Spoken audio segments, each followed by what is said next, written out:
Hello बच्चों। मैं उम्मीद करता हूं कि आप सब अच्छे होंगे। दोस्तों, आज हम लोग बहुत इंपॉर्टेंट टॉपिक की बात करने वाले हैं और यहाँ पे हम लोग फिजिक्स को पढ़ने वाले हैं दोस्तों। और फिजिक्स में हम लोग गति चैप्टर का गति के समीकरण को ग्राफ विधि से सॉल्व करने वाले हैं।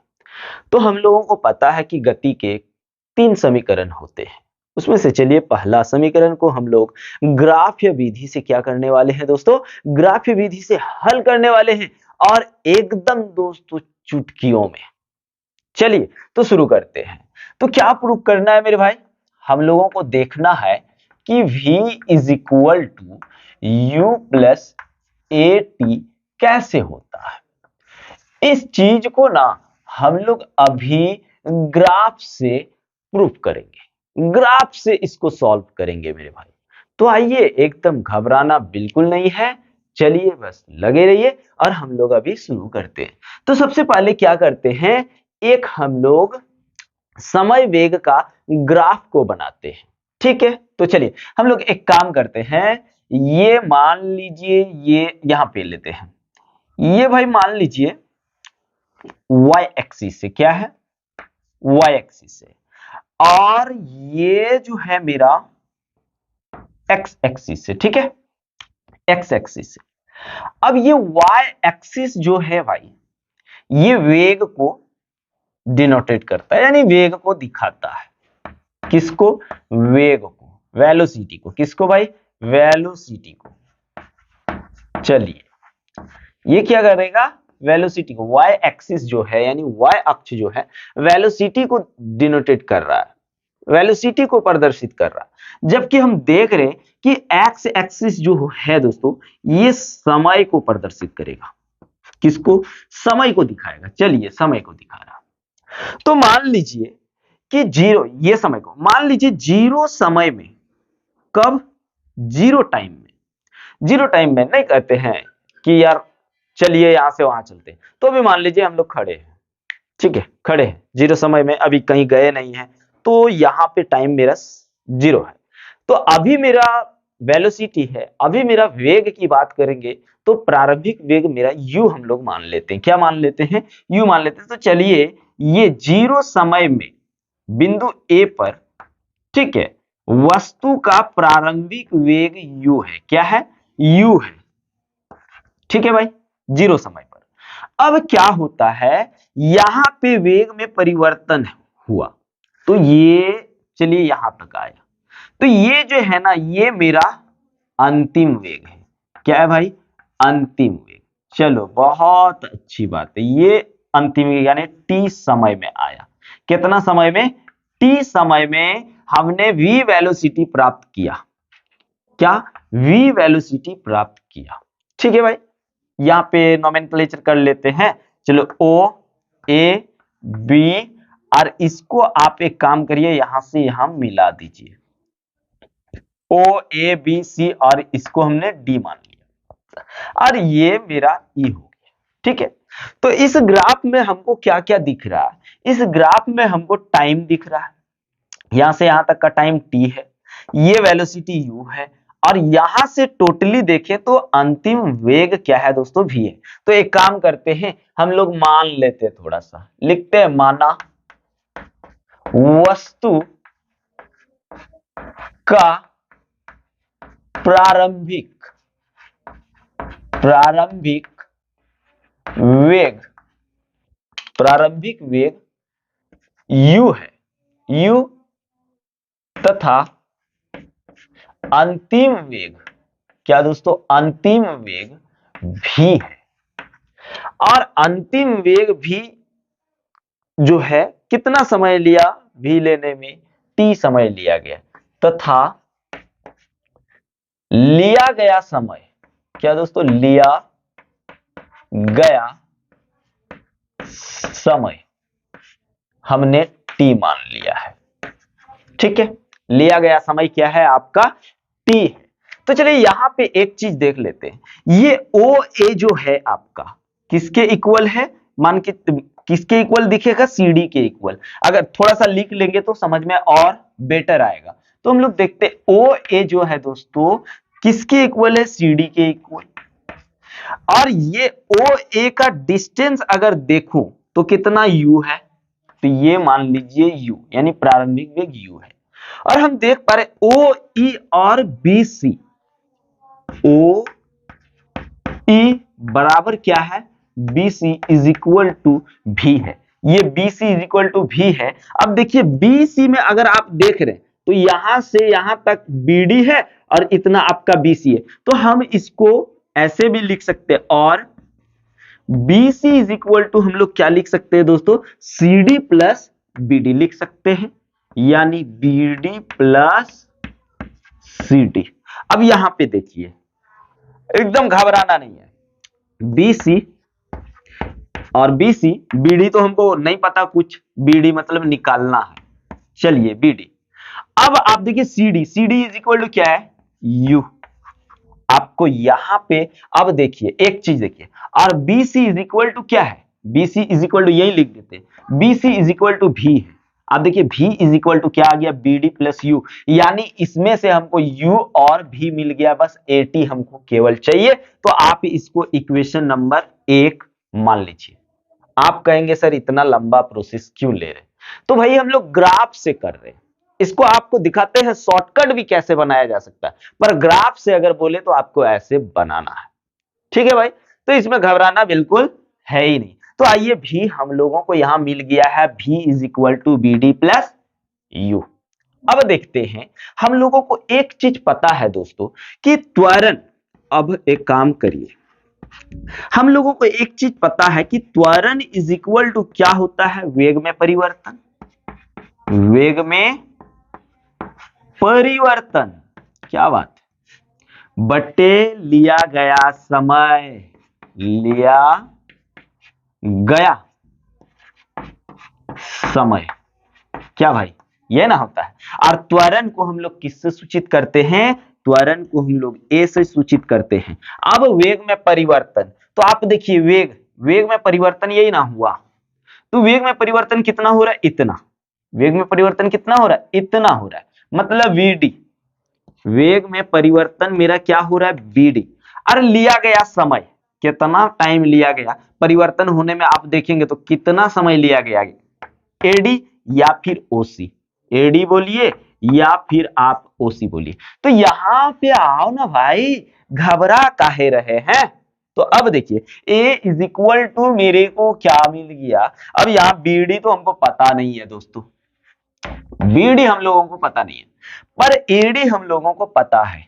किधर है भाई एडी, यहां पे देखिए ना एडी, और एक चीज लिखना चाहिए था, लिखे नहीं है, अच्छा ठीक है, एडी बराबर क्या है भाई, ओसी, और ओसी इज इक्वल टू क्या है, टी। यानी अगर आप एडी यहां लिख देते हैं, एडी बराबर है ओसी बराबर कितना, टाइम टी, तो यहां पे हमने टी ले लिया। अब इसका क्रॉस मल्टीप्लीकेशन कर दो, तो क्रॉस मल्टीप्लीकेशन ये इससे हो जाएगा और ये इससे हो जाएगा, मतलब बीडी को 1 से गुना किया तो बीडी आया, और ए को टी से गुना कर दिया तो क्या हो गया दोस्तों, ए टी। जब इक्वल में रहे तो क्रॉस मल्टीप्लीकेशन ही गुना होगा, जब इक्वल में रहे तो क्या होगा, क्रॉस मल्टीप्लीकेशन ही गुना होगा। तो बीडी हम लोगों को क्या मिल गया, एटी मिल गया। अब हम लोग क्या करने वाले हैं दोस्तों, इक्वेशन 1 से चलते हैं, समीकरण, अगर समीकरण 1 में हम बीडी का वैल्यू रख दूं तो v इज इक्वल टू क्या आ जाएगा, v is equal to BD is equal to क्या है, एटी। चलिए यहां बीडी की जगह क्या आ गया, एटी प्लस यू। अब इसको थोड़ा सा अगर आप चाहो तो अरेंज कर दो, क्योंकि आप यहां u पहले देख रहे हैं, ये प्लस में आगे पीछे कोई मायने नहीं रखेगा, तो v इज इक्वल टू क्या हो जाएगा, u प्लस एटी। ये हम लोगों का ग्राफ विधि से क्या हुआ मेरे भाई, प्रूफ हो गया है। यानी हम लोगों ने v is equal to U plus AT को ग्राफ या विधि से इस तरह से सॉल्व करना है। लेकिन अगर आप चाहते कि सर हम लोगों को शॉर्टकट ये चाहिए, क्या शॉर्टकट, तो आपको पता है, लिखिए ना a इज इक्वल टू क्या होता है, v minus you upon T. लेकिन ये ग्राफ विधि से नहीं है, ग्राफ विधि नहीं है दोस्तों, ये सिंपल मेथड है। ग्राफ विधि से जब कहे तो आपको ये मेथड ही यूज करना है। लेकिन अगर आप सिंपल मेथड से v is equal to U plus AT proof करना चाहते तो a इज इक्वल टू क्या आता है, v minus you upon T, होता है कि नहीं? तो आप इसको इससे इंटू कर दिए तो at हो गया is equal to v minus U इधर ले आए तो क्या हो गया, प्लस हो गया, यानी v बराबर u प्लस at। देखिए इतना आसानी से इस तरह से सॉल्व हो रहा है। पर अगर ग्राफ विधि से आपको करना है तो आपको इस तरह से बनाना होगा। ठीक है, तो चलिए उम्मीद है कि आप लोगों को अच्छे से समझ में आ गया होगा। और दोस्तों फिजिक्स, केमिस्ट्री और बायोलॉजी का आपको कंसेप्ट क्लियर करना है तो इस चैनल को सब्सक्राइब जरूर कर लें और दोस्तों को शेयर जरूर करें ताकि वो भी इस चैनल का लाभ उठा सके। तो चलिए भाई इसका स्क्रीनशॉट ले लीजिए। गति के दूसरे समीकरण को सॉल्व करने वाले हैं, यानी s बराबर U T plus half A T square. ये हम लोगों को क्या करना है भाई, ग्राफ्य विधि से, किस विधि से, ग्राफ्य विधि से सॉल्व करना है। तो सबसे पहले आप क्या करिए, सबसे पहले आप ग्राफ को बनाइए। तो हम लोग वेग समय ग्राफ को पहले बनाते हैं। क्या करते हैं, वेग समय ग्राफ को बनाते हैं। तो चलिए ये मेरा हो गया y एक्सिस, क्या हो गया, y अक्ष। और ये y अक्ष जो है दोस्तों वेग को प्रदर्शित करेगा, किसको, वेग को। और ये जो है हम लोगों का ये है x अक्ष जो समय को प्रदर्शित करेगा, किसको, समय को। ठीक है, समय को प्रदर्शित करेगा। अब क्या है भाई, थोड़ा सा अगर दिमाग लगाओगे तो ये ग्राफ भी आराम से बन जाएगा। लेकिन एक चीज दोस्तों, गति का समीकरण जब आप सॉल्व करोगे तो वहां पे एक चीज याद रखना, वहां पे त्वरण जो होगा यानी एक्सेलरेशन जो होगा वो नियत होगा। क्या होगा, नियत होगा, वो चेंज नहीं होगा। ठीक है, इतना सा याद रखना। तो मान लीजिए जीरो समय में वस्तु का वेग u है। कहां पे, बिंदु A पर वस्तु का वेग क्या है, u है। वस्तु का वेग u यानी प्रारंभिक वेग की हम बात कर रहे हैं। अगर आप किसी चीज के बारे में विचार कर रहे हैं कि अभी मेरे को वहां पे जाना है, तो आपने क्या किया, गाड़ी निकाल लिया। लेकिन निकाल लिया भाई गाड़ी के पास, तो आप गया, आप चल गए, लेकिन आपने चलना शुरू नहीं किया। उस टाइम आपका समय क्या है, जीरो है। तो जब समय आपका जीरो है तो उस टाइम आपका वेग क्या है, u है, प्रारंभिक वेग है। तो आपने चलना शुरू किया और धीरे धीरे क्या हुआ, वेग बढ़ना शुरू हो गया। तो अब जो वेग आपको मिलेगा वो आपका अंतिम वेग होगा। क्या होगा, अंतिम वेग होगा। तो क्या हुआ यहां, चलिए जीरो समय में वस्तु का वेग क्या है, u है। तो जीरो समय के बाद वस्तु क्या होता है दोस्तों, वस्तु में परिवर्तन होता है, धीरे धीरे परिवर्तित होते रहता है और ये यहां तक आ जाता है। तो ये जो है ना, ये हम लोगों का वस्तु में ये जो आप डिस्टेंस देख रहे हैं ये वस्तु का अंतिम वेग है। क्या है, अंतिम वेग। अब आप इसको क्या करिए, मिला दीजिए। यानी आप देख रहे भी जो है इस टाइम यहां पे कितना समय लगा यहां तक आने में, तो इसको t समय लगा। कितना समय लगा, t समय लगा दोस्तों। ठीक है, तो चलिए इसको भी आप एक काम करिए, यहां से यहां तक खींच दीजिए क्योंकि ये प्रारंभिक वेग वाला सीन है ना। ठीक है, चलो बहुत बढ़िया बात। किस एंगल से अगर ये देखेंगे, एंगल तो मान लीजिए थीटा एंगल से जा रहा है। किस एंगल से, थीटा एंगल। अब देखते हैं यहां पे, तो यहां पे हम लोग एक काम करते हैं, देख पा रहे कि वेलोसिटी और दोनों वेलोसिटी है, पर प्रारंभिक और अंतिम वेलोसिटी। तो मान लीजिए, माना किसी वस्तु, या वस्तु ले लेते हैं, माना वस्तु का वेग, वस्तु का प्रारंभिक वेग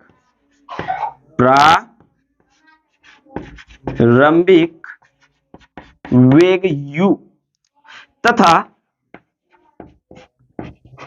अंतिम वेग v है। क्या है भाई, अंतिम वेग क्या है, v है। और लिया गया समय अगर बात करें, लिया तथा तथा लिया गया समय t है और कुल विस्थापन की बात करें, देखिए यहां से ये ऐसे गया तो हम विस्थापन जो होता है एक निश्चित दिशा में होता है, तो विस्थापन हम यही ना देखेंगे, विस्थापन, ठीक है। तो कुल विस्थापन को हमने क्या मान लिया, कुल विस्थापन इज इक्वल टू एस है, यानी कुल विस्थापन जो है भाई ये इसका क्या है, क्षेत्रफल, यानी ये जो आपका भाग दिख रहा है इसका क्षेत्रफल जो होगा वही वस्तु का कुल विस्थापन होगा। तो हम लोग एक काम करते हैं, पहले यहां पे एक काम करके देख लेते हैं। OA जो है भैया, OA जो है, नोमेनक्लेचर ही नहीं किए हैं, BCD, आपका OA जो है यहाँ पे E, OA जो है भाई ये किसके इक्वल है, CD के इक्वल है, चलिए CD, और ये आपका क्या दिया हुआ भाई, U दिया हुआ है। उसके बाद अगर आप देखेंगे तो ये AD जो है ये OC के इक्वल है, यानी AD is equal to OC बराबर कितना, टोटल टाइम T है, ठीक है। और आप देख पा रहे हैं कि ये जो आपका डिस्टेंस है ये दोनों इक्वल है, तो आपका OE और BC जो है, OE इक्वल टू BC बराबर है आपका V, ठीक है भाई। अब आप इसको थोड़ा इमेजिन करिए और इसको ऐसे करके पलट दीजिए तो कुछ इस तरह का इसका फिगर बनेगा। अब देखिए कुछ इस तरह का बनेगा, ये सीधा गया, ठीक है, उसके बाद ये ऐसे, नो, ठीक है, ऐसे गया, फिर थोड़ा ऐसे आएगा,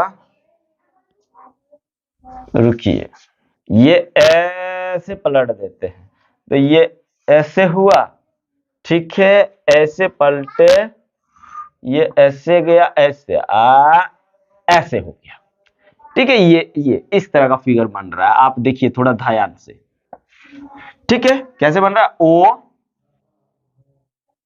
यहां पे आपका आ गया, O A B और यहां पे आ गया आपका C, ठीक है। तो आप क्या देख पा रहे हैं, ये एक समलंब चतुर्भुज बन गया, ठीक है, ये एक समलंब चतुर्भुज बन गया। तो आप ये वाला देखिए, ये डिस्टेंस आपका U है, आपका BC अगर बात करें, BC किधर है, BC इधर आपका V है, उसके बाद दोस्तों ये जो आपका दिख रहा है ये आपका T है, तो ये समलंब बन गया है। अगर हम इसको इस तरह से देखें तो समलंब बन गया।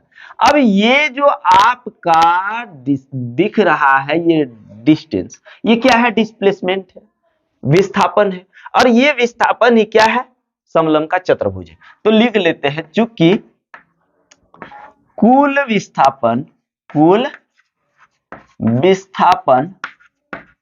बराबर चतुर्भुज OABC का क्षेत्रफल, क्या दोस्तों, क्षेत्रफल, ठीक है। अब हमने कुल विस्थापन को क्या माना हुआ है, S माना हुआ है, तो कुल विस्थापन आप S मान लीजिए। अब यहां पे ये देख पा रहे ये क्या है, एक समलंब है, क्या है, समलंब है, और समलंब का क्षेत्रफल आपको पता है, तो यहां लिखेंगे हाफ इंटू दो समांतर, दो लिखिए ना पहले फॉर्मूला, समांतर भुजाओं का योग, ठीक है, गुना ऊंचाई। अब आइए देखते हैं दो समांतर भुजाएं, अगर आप देखें तो ये और ये एक दूसरे के समांतर होता है, और समांतर चतुर्भुज में याद रखना आमने सामने की सिर्फ एक भुजाएं एक युग्म समांतर होती है, बाद बाकी कुछ भी उसमें कुछ भी इक्वल ना होता है, ना समांतर होता है, सिर्फ आमने सामने की एक ही भुजाएं जो होती है, एक युग्म भुजाएं जो होती है वो समांतर होती है। तो यहां पे आप देखिए S is equal to half आया, दो समांतर भुजाओं का योग, तो समांतर भुजा एगो ये है और ये है, यानी अगर देखें तो OA प्लस BC, ठीक है। और ऊंचाई की बात करें तो ऊंचाई ये हो गया आपका OC, ठीक है दोस्तों, OC हो गया। अब आइए आगे बढ़ते, S बराबर हाफ इंटू OA, देखिए OA क्या है, यहां से ही बनाए हुए, OA मेरा U है, BC की बात करें तो क्या है, V है, इंटू OC आपका T है।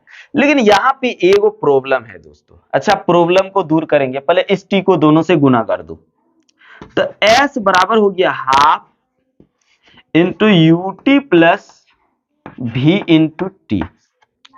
अब देखिए यहां एक प्रॉब्लम है कि यहां पे हम इस फॉर्मूले में देखते भी कहीं नहीं है, यहां पे भी आ गया है, इसका मतलब इस भी को हटाना है। तो क्या करेंगे, लिखेंगे, चूंकि हम लोगों को पता है, चूंकि यहां पे करते हैं, यहां पे चूंकि u बराबर a बराबर क्या होता है, v minus you upon T, इसको इधर गुना कर दो। अगर हम गुना करें, ध्यान दीजिए, ए टी आ गई, यानी ए टी बराबर क्या आ गया आपका, v माइनस यू उधर ले गए तो v इज इक्वल टू आया u plus A T, v is equal to क्या आया, u प्लस ए टी।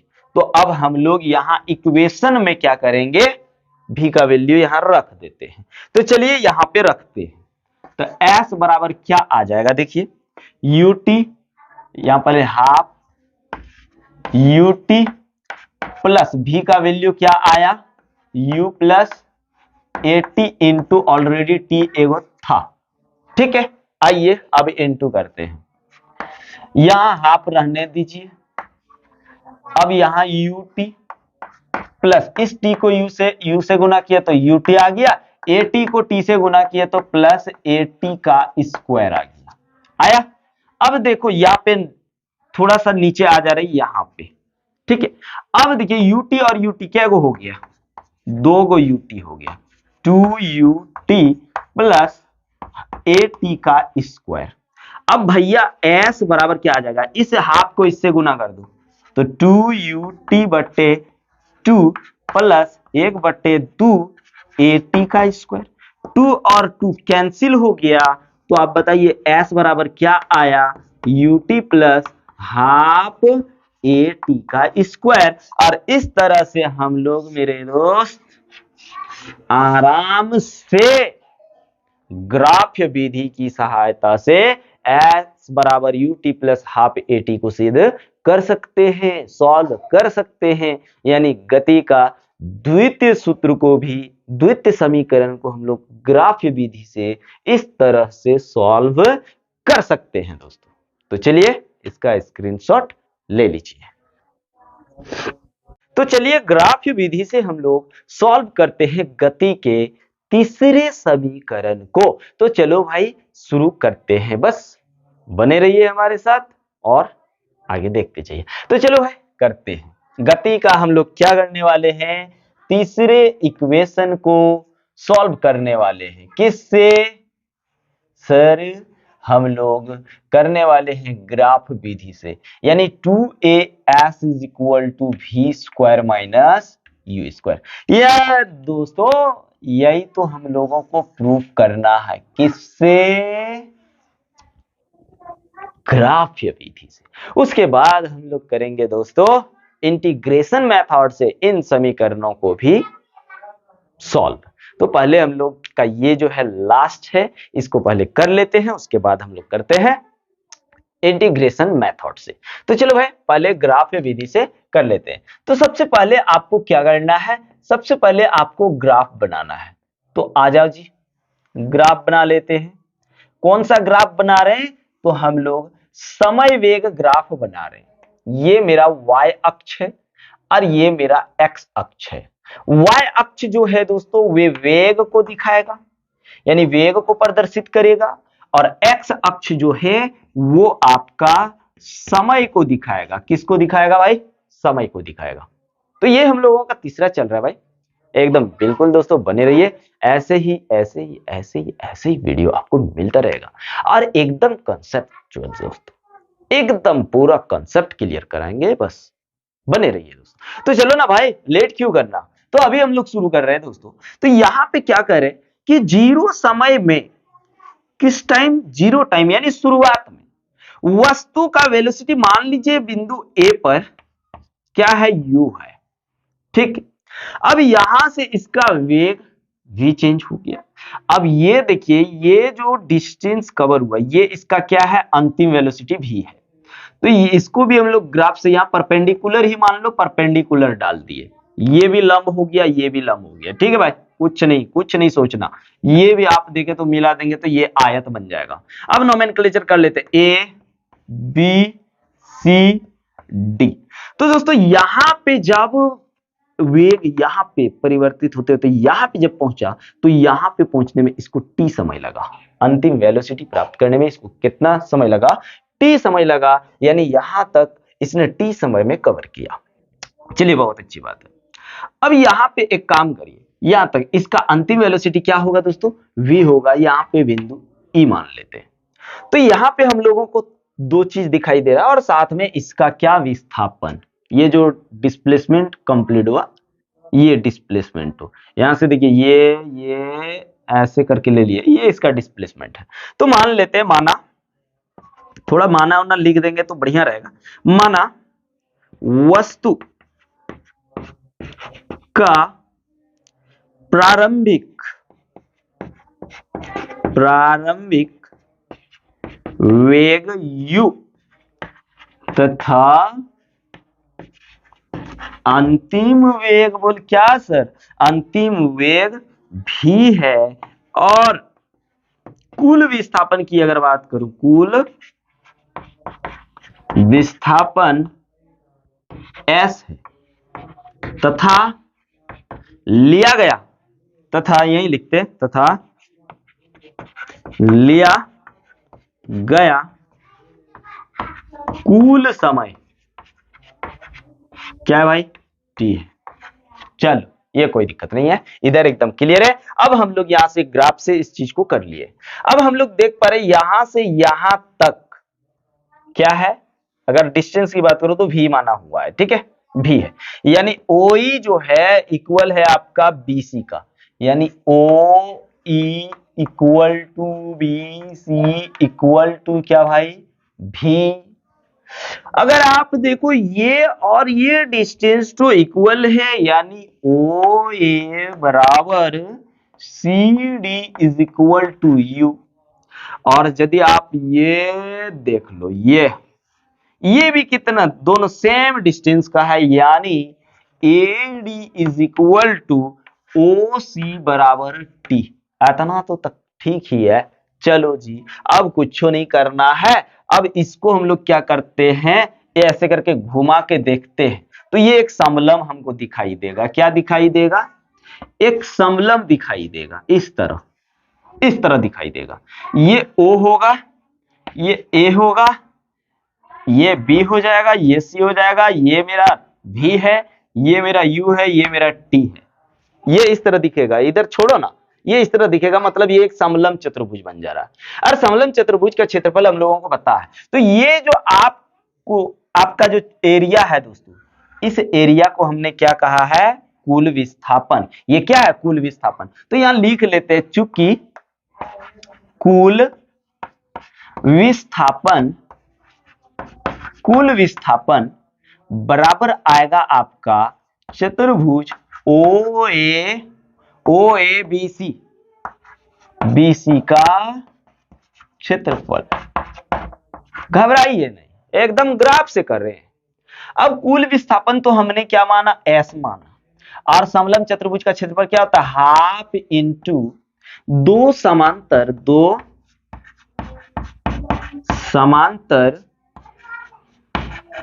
भुजाओं, यहां पे लिखते, दो समांतर भुजाओं का योग, ठीक है, इंटू क्या, ऊंचाई। अब यहां आइए भाई लोग, हम लोग करते हैं। तो s is equal to half आया, ठीक है, बहुत अच्छी बात है।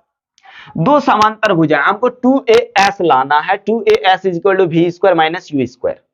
अब दो समांतर भुजाएं, ये देखिए ये और ये आपका समांतर भुजाएं, ये तो समांतर कोई एंगल से नहीं है, ये ऐसे है ये ऐसे, तो समांतर नहीं है, लेकिन ये दोनों हम देख पा रहे समांतर है। तो दो समांतर भुजाओं का योग क्या हो जाएगा, OA plus BC, OA plus BC into ऊंचाई की बात करें तो ये ले भाई, ये तो ऊंचाई नहीं है, तिरछा है ये, है ना, तो ये हम लोगों का ऊंचाई हो गया OC। तो ले भाई, अब एक काम करो जी, S is equal to 2, OA बराबर देखो ना क्या है, OA बराबर U है, BC बराबर क्या है, V है, और दोस्तों OC बराबर आपका T है। लेकिन यहां पे आप फॉर्मूला जब देखोगे तो T कहीं है ही नहीं, मतलब T को क्या करना है, कन्वर्ट करना है। तो आप इसको एक मान लीजिए अभी फिलहाल इक्वेशन। तो अब लिखेंगे चूंकि A बराबर क्या था, V माइनस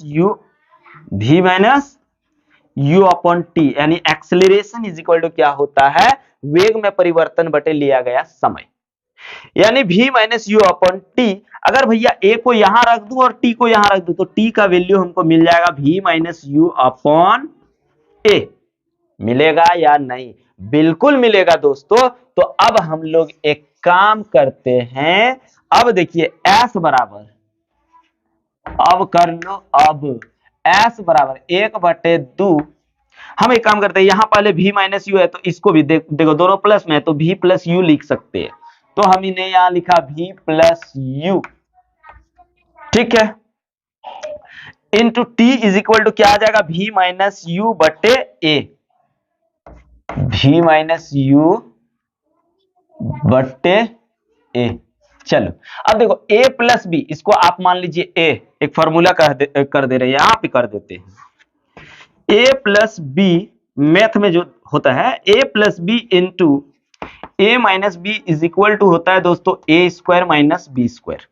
तो देखिए a plus B into a minus B बराबर क्या हो जाएगा, a square minus B square, यानी s बराबर 1/2 a square minus B square upon a। अब ई दो इधर ले आए तो 2s हो जाएगा, a को भी इधर ले आए तो क्या हो गया 2as, 2a बटे में है ना जी, तो ऊपर चल जाएगा, मान लो क्रॉस मल्टीप्लीकेशन होगा जब इक्वल रहेगा तो 2 भी नीचे है तो ऊपर जाएगा 2s, a भी नीचे है a भी उधर चल गया तो 2as बराबर आपका क्या बचा, v square minus U square. ये हम लोगों का यहां पे हुआ क्या, सॉल्व हो गया तीसरा इक्वेशन। किस विधि से दोस्तों, तो ग्राफ विधि से हम लोगों ने यहां पे भी क्या कर लिया, कंप्लीट कर लिया। तो अब हम लोग जो करेंगे दोस्तों वो करने वाले हैं इंटीग्रेशन मेथड से क्या, इस इन्हीं तीनों समीकरणों को सॉल्व। तो चलिए इसका स्क्रीनशॉट ले लीजिए। हम लोग दोस्तों करने वाले हैं गति के समीकरण को इंटीग्रेशन विधि से, यानी समाकलन मेथड से हम लोग करने वाले हैं सॉल्व। तो चलिए भाई करते हैं एकदम शुरू।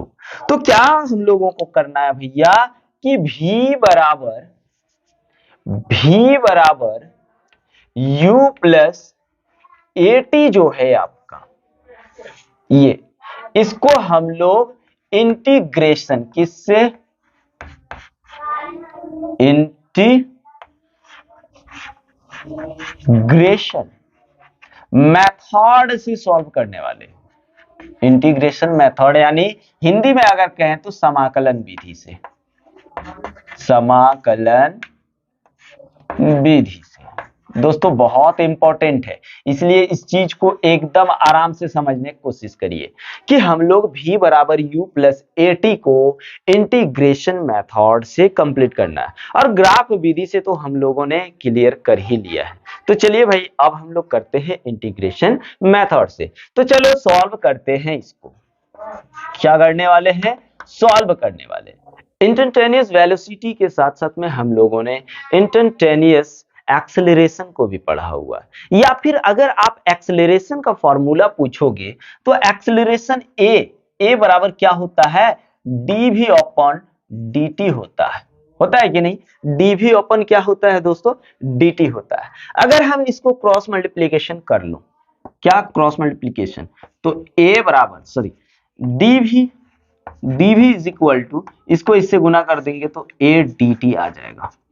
अब देखिए यहां पे थोड़ा समझिए, अगर मान लीजिए कोई वस्तु a से b तक गया, ठीक है, तो यहां पे जब था वस्तु तो इसका प्रारंभिक वेग u था, उस टाइम क्या था? टाइम था 0। और जब वस्तु का वेलोसिटी v हुआ तो टाइम क्या था? टाइम था t। समझिए थोड़ा सा ध्यान से, ये था। इस चीज को अब क्यों बताए हैं, अभी बताने वाले हैं। तो दोस्तों यहां पे क्या है, dv का मतलब बता रहा है कि वस्तु थोड़ा थोड़ा थोड़ा थोड़ा वेलोसिटी से आगे की ओर बढ़ रहा है। तो हम लोग क्या करेंगे, इसका टोटल वेलोसिटी निकालेंगे, टोटल यानी कुल वेग निकालते हैं। तो देखो दोस्तों, कुल वेग, और जब कुल वेग निकालोगे तो टोटल इंटीग्रल कर देना है, टोटल जितना छोटा छोटा छोटा छोटा डिस्प्लेस सॉरी वेलोसिटी है सबको ऐड कर देना है। तो उसके लिए क्या करना पड़ेगा, आपको दोनों तरफ इंटीग्रेटिंग कर देना होगा, यानी कुल वेग जैसे करे, हमने इंटीग्रेशन dv लिख लिया, लेकिन कहां से? u से v तक। u से कहां तक दोस्तों? v तक। ये इसको हम लोग बोलते हैं लोअर लिमिट, और इसको बोलते हैं अपर लिमिट। इसको क्या बोलते हैं?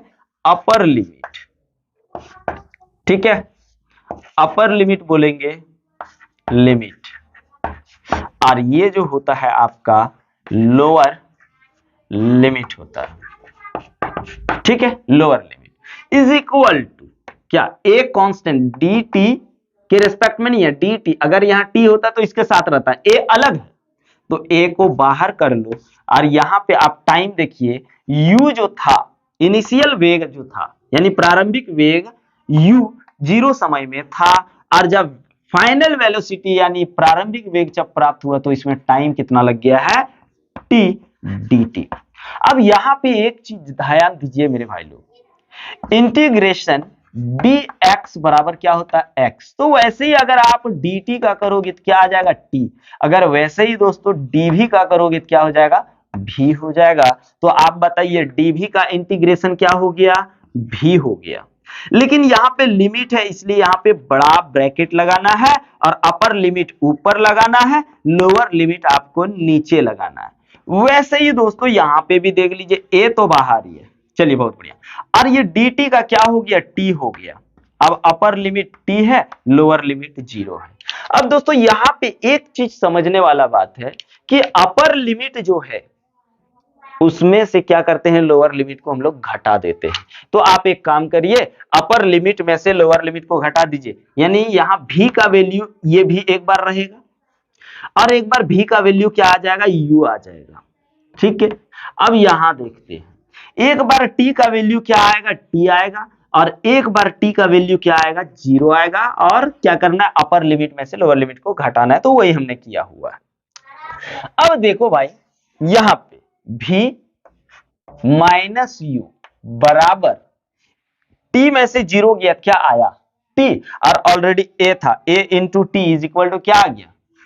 at, और a को 0 से गुना किए तो वो क्या हुआ? 0। अब माइनस u को उधर कर दो तो क्या हो गया? v is equal to u plus 80। ये देखिए हम लोगों का क्या हुआ? प्रूफ हो गया। यानी हम लोगों ने इंटीग्रेशन मेथड से क्या किया है दोस्तों? सॉल्व कर लिया। तो चलिए भैया इसका स्क्रीनशॉट ले लीजिए, फिर हम लोग आगे करते हैं। तो चलो ले लो। तो चलो अब हम लोग करते हैं गति के द्वितीय नियम को सॉल्व। किस मेथड से? तो बोल सर हम लोग करेंगे इंटीग्रेशन मेथड से, यानी s बराबर ut plus half A T का स्क्वायर। ये जो आप इक्वेशन देख रहे हैं दोस्तों, ये गति का द्वितीय समीकरण है, और इस चीज को हम लोग क्या करने वाले हैं? इंटीग्रेशन मेथड से। किससे? इंटीग्रेशन मेथड से सॉल्व करने वाले हैं। ठीक है, इसी को हम लोग हिंदी में बोलते हैं समाकलन, समाकलन विधि।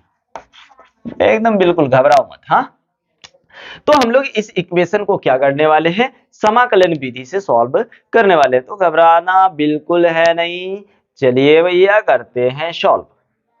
तो अब आप एक काम करो, आपको पता है कि पहला जो समीकरण होता है गति का, वो होता है v is equal to U plus A T. होता है ना भैया, एकदम होता है यार, इतना प्रूफ करे आ रहे हैं और पता नहीं आप लोगों को, एकदम होता है यार कि v इज इक्वल टू क्या होता है, u प्लस ए टी। अब एक चीज देखो दोस्तों कि v जो होता है ना, v वो होता है विस्थापन बट्टे समय। v इज इक्वल टू क्या होता है, विस्थापन बट्टे समय। तो आप यहां v के जगह क्या रख देंगे, dx अपॉन dt। अब बोलोगे ऐसा क्यों कर रहे हैं सर, क्योंकि इंटीग्रेशन करना है, और इंटीग्रेशन करने के लिए आपको dx dt dz जो भी है वो तो आपको चाहिए ही। ठीक है, तो अब यहां पे आ गया u प्लस ए टी। अब इस dt को अगर हम गुना करें तो ये दोनों तरफ चल जाएगा ना, यानी dx बराबर u plus A T into D T. ठीक है भैया, अब एक एक गुना कर लो। तो dx बराबर u को dt से किए तो u dt आ गया, और at को अगर dt से गुना करेंगे तो at dt आ जाएगा। अब ये dt और dx का मतलब है कि विस्थापन जो है ना दोस्तों, अल्प अल्प अल्प अल्प यानी थोड़ा थोड़ा थोड़े थोड़े समय में तय हो रही है। तो अब थोड़े थोड़े तय हो रही है तो हमको तो टोटल चाहिए, तो टोटल करने के लिए क्या करना पड़ेगा, इंटीग्रेशन कर देना होगा। ठीक है, तो चलिए कुल विस्थापन निकालते हैं। कुल विस्थापन, कुल विस्थापन। ठीक है भाई, कुल विस्थापन अगर निकालेंगे तो यहां पे हो गया dx इंटीग्रेशन। अगर विस्थापन की बात करें तो देखिए यहां ध्यान दीजिए, विस्थापन की बात करें तो ये, अगर हम विस्थापन की बात करूं तो x प्रारंभिक से कहां तक जाना है, अंतिम तक, यानी यहां हो गया x1 से x2 तक। उसके बाद इधर u देखिए, u जो है dt के सापेक्ष नहीं है, क्योंकि u अलग है, यहां पे t होता तो इसके सापेक्ष होता। तो u को आप अलग करिए, इंटीग्रेशन। अब टाइम, टाइम लगा होगा, मान लीजिए यहां 0 तो यहां कितना t, यहां पे टाइम 0 तो यहां पे टाइम t, यानी 0 से कहां तक दोस्तों, टाइम t तक। फिर u बाहर कर लिए तो यहां आया dt, फिर जाके प्लस a और t तो इसके साथ रहेगा क्योंकि dt के रिस्पेक्ट में t आता है, a नहीं तो a बाहर कर लो। ठीक है, क्या कर देते हैं, a को बाहर कर देते हैं। टाइम 0 से कहां तक जाना है, t तक, t dt, t dt। आइए आपको एक चीज बता रहे भाई, उसके बाद हम लोग सॉल्व करते हैं। ध्यान दीजिएगा, कहां पे कर दूं, यहीं पे करते हैं दोस्तों। इंटीग्रेशन अगर आप dx का करोगे तो x मिलेगा, अगर इंटीग्रेशन dt का करोगे तो t मिलेगा। और एक फॉर्मूला होता है दोस्तों, इंटीग्रेशन x पर पावर n dx का यदि करोगे तो हो जाएगा x पर पावर n प्लस 1 बटे n प्लस 1 प्लस सी। आप ये फॉर्मूला याद रखना है आपको, यहां पे देखिए यहीं पे यूज होगा। अब dx का, तो dx का इंटीग्रेशन अगर देखूं तो क्या हो जाएगा, x हो जाएगा। चलिए अब हम देखते, अपर लिमिट मेरा क्या है, x2 है, लोअर लिमिट मेरा x1 है। चलिए इक्वल टू, थोड़ा सा पेन। अब यहां dt का क्या आ जाएगा, dt का t आ जाएगा। तो u तो बाहर है, रहने दो, t। अपर लिमिट की बात करें तो t हो गया, लोअर लिमिट की बात करें तो 0 हो गया। अब फिर से यहां क्या है, प्लस प्लस a हो गया बाहर। ठीक है, अब यहां है t, तो t देखिए दोस्तों, इसको मान लीजिए आप x, क्या मान लेंगे, x। यहां देखिए t पर पावर 1 है, इंटीग्रेशन करना है dt के रिस्पेक्ट में। तो ये n, x पर पावर n बराबर क्या हो जाएगा, फॉर्मूला देखिए क्या हो जाएगा, t n प्लस 1। तो n है 1 और एगो 1 ऐड हो जाएगा, फिर यहाँ 1 + 1 हो जाएगा, यानी t पर कितना हो जाएगा, t पर t स्क्वायर हो जाएगा, बटे में कितना हो जाएगा 2, यानी जो पावर होगा नीचे वो भी हो जाएगा। तो यहाँ पे आपका हो गया t स्क्वायर बटे 2, अपर लिमिट है मेरा t और लोअर लिमिट है 0। तो अब upper limit lower limit put करते हैं, तो x का वैल्यू एक बार क्या आ जाएगा, x2, और अपर लिमिट में से लोअर लिमिट को क्या करना है, घटा देना है। तो एक बार x का वैल्यू x2 आया, तो दूसरी बार x का वैल्यू क्या आ जाएगा, x1। चलिए बराबर, यहां u है, एक बार t का वैल्यू t आ जाएगा और एक बार t का वैल्यू क्या आ जाएगा, 0 -0, ये 2 इधर ले आते तो प्लस a/2 हो गया। अब यहां देख भाई, एक बार t का वैल्यू क्या रख लिए, t, और एक बार t का वैल्यू रख लिए 0 का स्क्वायर। ठीक है, अब यहां पे इसको रहने दो अभी ऐसे ही, x2 - x1। अब देख भाई, u को t से गुना कर दिए तो हो गया ut, 0 से गुना किए तो 0, क्या हो गया 0, चलो लिख देते 0, फिर या फिर काहेला लिखेंगे, 0 में t में से 0 गया तो t बचा, t को u से गुना कर दो। अब a को t से गुना कर दो तो यहां है प्लस 1/2 रख लेते बाहर, a को t स्क्वायर से गुना किए तो at स्क्वायर हो गया, और a/2 को गुना कर दिए 0 से तो 0 हो गया, 0 छोड़ो। अब लिखते हैं दोस्तों, लिखेंगे चूंकि x2 - x1 बराबर होता है विस्थापन, क्या होता है, विस्थापन। ठीक है, अंतिम स्थिति माइनस प्रारंभिक स्थिति बराबर क्या होता है, विस्थापन। तो x2 - x1 की जगह क्या रख देंगे, s रख देंगे, इसलिए आप देखिए इसकी जगह s आ गया, यानी s बराबर क्या हुआ, ut प्लस हाफ at का स्क्वायर। हम लोगों को क्या प्रूफ करना था, s बराबर ut plus half at square. देखिए भाई, हुआ ना प्रूफ, एकदम बिंदास हो रहा है, टेंशन लेना ही नहीं है। क्यों टेंशन लेंगे, अरे टेंशन लिया नहीं जाता, बल्कि दो लोगे तो फिर परेशानी आएगी, टेंशन लेना ही नहीं है ना। और आप लोगों के साथ हम हैं ना दोस्तों, टेंशन क्यों लोगे, टेंशन बिल्कुल नहीं लेना है। तो चलिए इसका स्क्रीनशॉट ले लीजिए, उसके बाद हम लोग इसका लास्ट इक्वेशन को इंटीग्रेशन मेथड से सॉल्व करते हैं। चलिए ले लीजिए, तो चलिए करते हैं एकदम दोस्तों गति के तीसरे नियम को सॉल्व। तो चलिए शुरू करते हैं, घबराना नहीं है दोस्तों, घबराओगे तो कैसे चलेगा, नहीं बिल्कुल नहीं चलने वाला है। तो आओ ना भैया, करते हैं हम लोग शुरू। क्या गति का तीसरा इक्वेशन जो है 2as = v² - u², ये जो है ना भैया, इस चीज को क्या करना है, इंटीग्रेशन मेथड से सॉल्व करना है। कौन से मेथड, इंटीग्रेशन विधि, यानी इसको हम लोग हिंदी में कहें तो समाकलन विधि से। तो चलो भाई शुरू कर लेते हैं।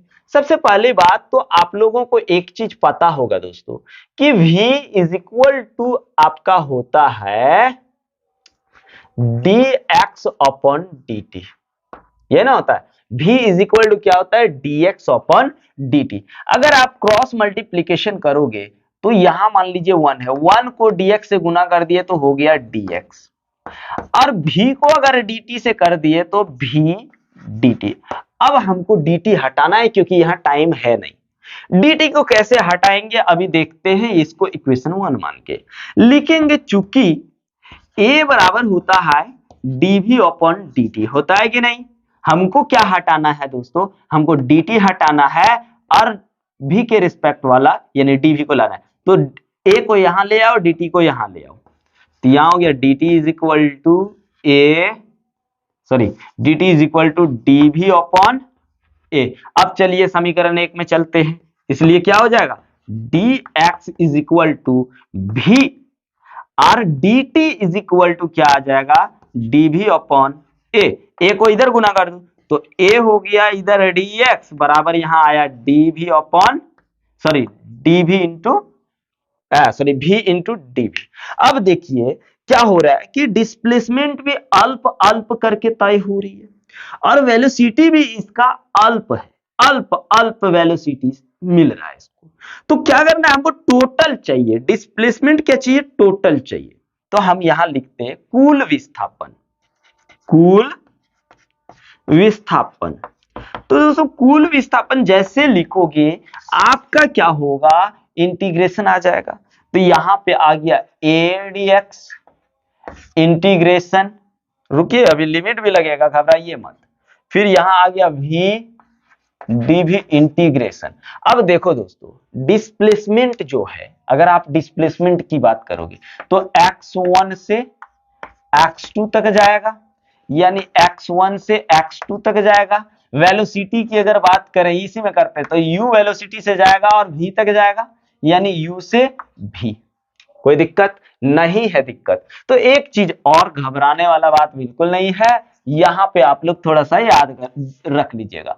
इंटीग्रेशन अगर dx का करूं तो x आ जाएगा, इंटीग्रेशन dv का करूं तो v हो जाएगा। और दोस्तों x पर पावर n का फॉर्मूला यदि लें तो इसका फॉर्मूला हो जाएगा x पर पावर n प्लस 1 बटे n प्लस 1। आप इतना सा फॉर्मूला याद रखिए, ये भी आपका कंप्लीट हो जाएगा।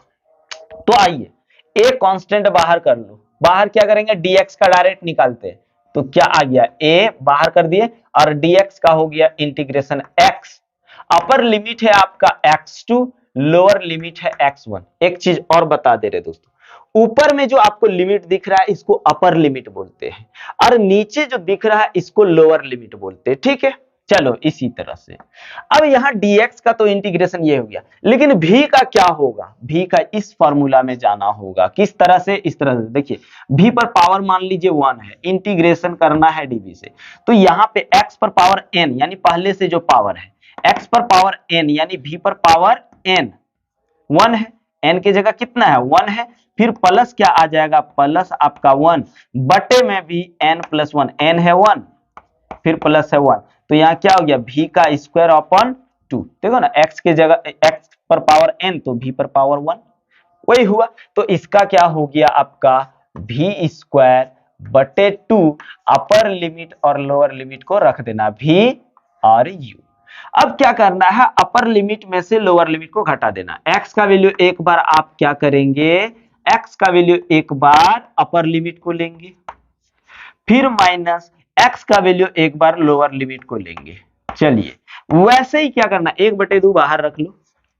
वैसे ही क्या करना है दोस्तों, एक बार अपर लिमिट को एक बार इसके साथ रखना, यानी v का रखेंगे तो v स्क्वायर, फिर इसके पास लोअर लिमिट को भी रखेंगे माइनस u स्क्वायर, ठीक है।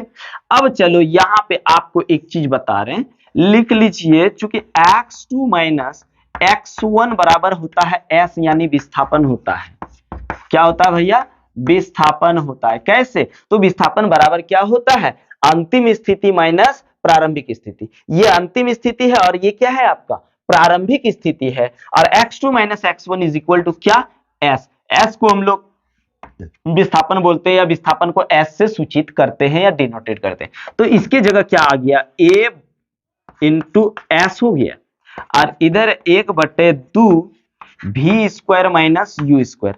अगर इस 2 को भी इधर ले आऊं तो 2as हो गया, 2as बराबर क्या बचा, आप देखिए v square minus u square. और हम लोगों को क्या सॉल्व करना था, यही तो सॉल्व करना था इंटीग्रेशन मेथड से। तो देखिए दोस्तों यहाँ पे हम लोगों ने कंप्लीट कर लिया, क्या यहाँ पे हम लोगों ने कंप्लीट कर लिया गति के तीनों समीकरण को ग्राफ्य विधि से और समाकलन विधि से। तो चलिए दोस्तों, वीडियो को एक मेरा स्टूडेंट होने के नाते आप और आपके सर होने के नाते कम से कम वीडियो को शेयर जरूर करें दोस्तों। और यदि अभी तक चैनल को सब्सक्राइब नहीं किए हैं तो सब्सक्राइब कर लें। तो चलिए दोस्तों, ले लीजिए स्क्रीन शॉट।